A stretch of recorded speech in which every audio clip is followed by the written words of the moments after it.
Olá, estimados irmãos, em nome do nosso amado Salvador Jesus e com o auxílio do Santo e Bom Espírito, vamos dar continuidade ao estudo desta lição, é a segunda lição do ano, com o título Um Tempo de Acerto de Contas. E nesta segunda-feira, vamos estudar sobre o título Como nos Dias de Noé. Perguntar: como a mensagem alarmante de Oséias menciona pecados específicos que Deus abomina? Segunda parte da pergunta: de que modo essas mensagens também se aplicam aos nossos dias? Oséias 4, verso 2 diz: só permanecem o perjurar, o mentir, o matar, o furtar, o adulterar, fazem violência, um ato sanguinário segue imediatamente a outro. Uma descrição muito pesada, mas se nós formos olhar nos jornais hoje, está lá, acontecendo. E alguns desses aqui acontecem até em nossa volta, não é mesmo? Então está tudo muito correto. Vamos ver o apóstolo Lucas, o que fala sobre o assunto, o que ele relata. E como aconteceu nos dias de Noé, assim será também nos dias do Filho do Homem. Comiam, bebiam, casavam e davam-se em casamento até ao dia em que Noé entrou na arca, e veio o dilúvio e consumiu a todos. Então, dentro da pergunta que nós temos aqui, como a mensagem alarmante de Oséias menciona pecado específico?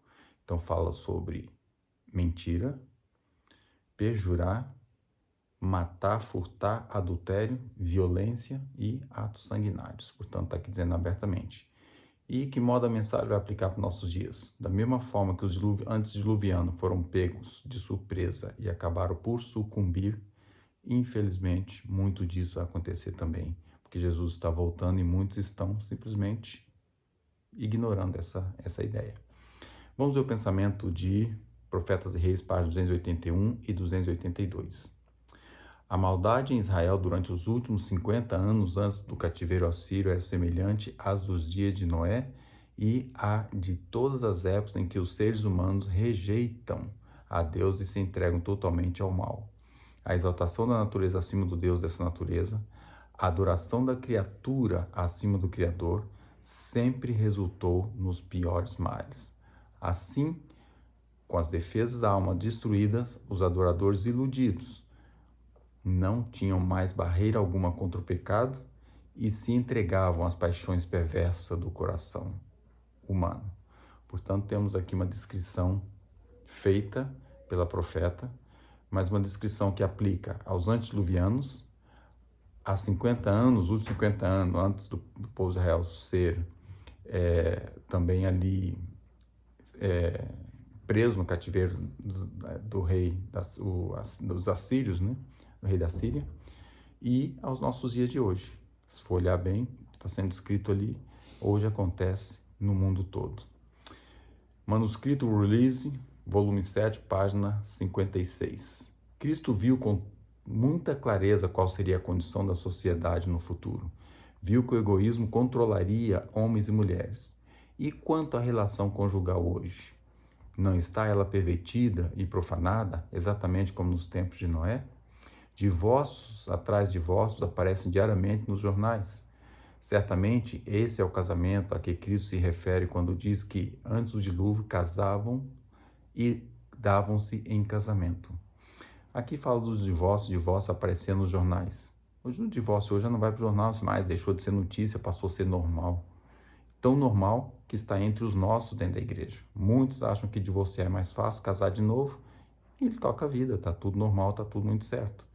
Então, não criticando e não acusando ninguém, mas eu acho que, como Jesus disse, a dureza dos corações nos últimos dias iam ser tantos, e acontece infelizmente também dentro da igreja.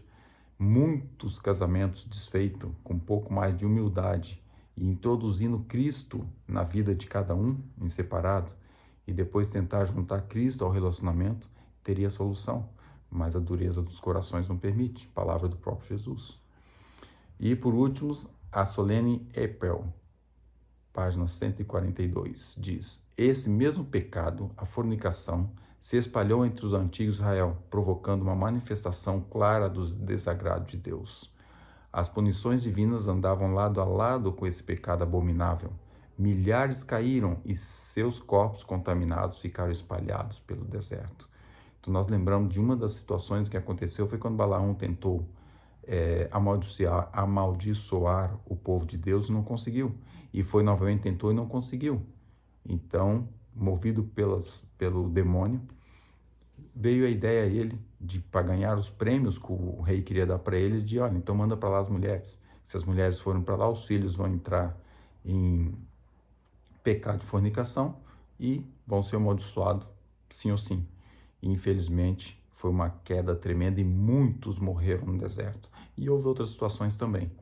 Só que hoje a fornicação está entre o nosso povo. Infelizmente, os jovens hoje fornicam e depois pensam em casamento.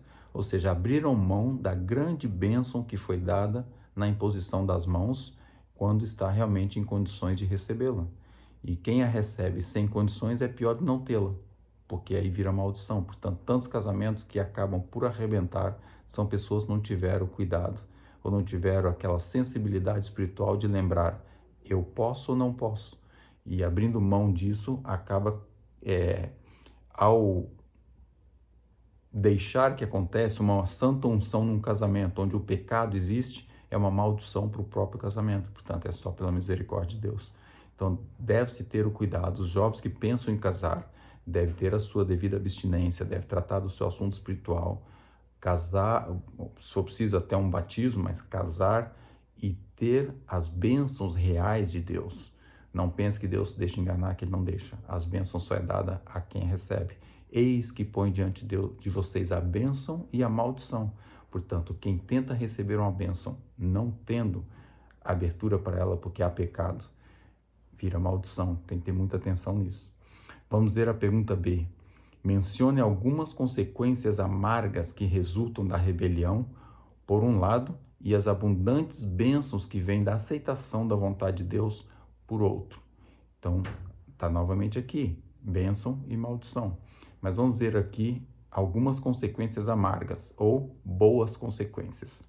Oséias capítulo 4, versículo 3 a 5. Por isso, a terra se lamentará, e qualquer que morar nela desfalecerá, com os animais do campo e com as aves do céu, e até os peixes do mar serão tirados. Todavia ninguém contenda, ninguém repreenda, porque o teu povo é como os que contendem com o sacerdote. Por isso tropeçarás de dias, e o profeta contigo tropeçará de noite, e destruirei a tua mãe. Então aqui está escrito, vem trazendo toda a consequência do pecado. Quando a pessoa não quer dar ouvido, quando a pessoa não quer dar abertura ao Espírito Santo, quando a pessoa está obstinada, o Espírito Santo se afasta. Chega uma altura, ele já não fala com a pessoa, a voz fica pequenininha, fica inaudível, e a pessoa fica largada às suas consequências. E aqui está o profeta Oséias a falar sobre essas consequências. Por outro lado, em João capítulo 17, verso 3, Jesus fala, e a vida eterna é esta, que te conheçam a ti só, por único Deus verdadeiro, e a Jesus Cristo a quem enviaste. Então, há uma promessa para aqueles que aceitam e há uma maldição consequente para aqueles que rejeitam. Fundamentos da Educação Cristã, página 413, diz: o Senhor deu mandamentos ao seu povo para que, ao obedecê-los, preservassem a saúde física, mental e moral. Deveriam viver pela obediência, mas a morte é o resultado certo da desobediência à lei de Deus. Então, Deus deu a lei para quê? Para nós termos uma saúde física, uma saúde mental e também moral. E muitas vezes a saúde moral desaparece e a imoralidade toma lugar, logo a mental vai ficar enferma e automaticamente a física vem atrás. E as pessoas não têm noção que às vezes as enfermidades, a maioria das enfermidades que tem, tanto a mental como física, provém da imoralidade, da transgressão dos mandamentos da lei de Deus. Portanto, está bem claro aqui o verso a dizer isso. Outro texto está em Fundamentos da Educação Cristã, página 376. Traz o seguinte: aquele que escolhe um caminho de desobediência à lei de Deus está decidindo o próprio destino eterno. Está semeando para a carne, recebendo o salário do pecado, a destruição eterna oposta à vida eterna. Entrega a Deus e obediência à sua santa lei produzem o resultado certo. A vida eterna é esta, que conheço a ti, por um único Deus verdadeiro e a Jesus Cristo, a quem enviaste. Portanto, temos aqui exatamente a diferença entre as duas coisas. O caminho da desobediência é o salário do pecado, é a morte, e o caminho da obediência à santa lei de Deus é a vida eterna, conhecer o único Deus verdadeiro, e logo, conhecendo a Deus, vamos entender a graça, vamos entender a justificação pela fé, vamos entender a necessidade que há de abrir a porta ao Espírito Santo e a graça de Cristo superabundar o coração. E dessa forma a obediência vai ser algo natural, vai ser algo que você vai ter através do amor a Deus, o amor a Jesus, ao sacrifício que ele tem, entender a graça. E, como ele diz, eu estou à porta e bato. Se nós abrirmos uma frestinhazinha, ele vai entrar, a pequena luz que entra começa a fazer um trabalhinho de recuperação. Então, o que você tem que fazer é só dar essa abertura ao Espírito Santo. Então, estudamos no tópico de hoje algo muito solene nos dias de Noé. Muitos pereceram, 8 se salvaram. E agora, vamos nós estar entre os 144 mil? Já pensou nisso? Ou seja, de quase 6 bilhões de pessoas no mundo, mais de 40% conhece a Jesus e conhece a Deus, e muitos deles são crentes. Estamos nós entre esses tão poucos que vão se salvar, que nós somos conhecedores da tríplice mensagem angélica, e sendo conhecedores da tríplice mensagem angélica, nós estamos entre o número de 144 mil. Ou se salvamos nesse número, que começou, atenção, em 1844, não começou hoje, não começou ontem, isso já vem se arrastando há mais de 160 anos, portanto, prepara-te para encontrar com o nosso Deus. Então, que possamos lembrar e que vivemos, estamos hoje, como nos dias anteriores ao dilúvio, está quase Jesus a voltar, e para nós salvarmos, devemos ser obedientes à lei de Deus. Que Deus nos dê sua graça, nos abençoe, para nos preparar pessoalmente, preparar em família e ajudar toda a igreja, e além disso, levar o evangelho a outros que não conhecem. Que Deus nos dê sua graça, nos abençoe para isso. Amém.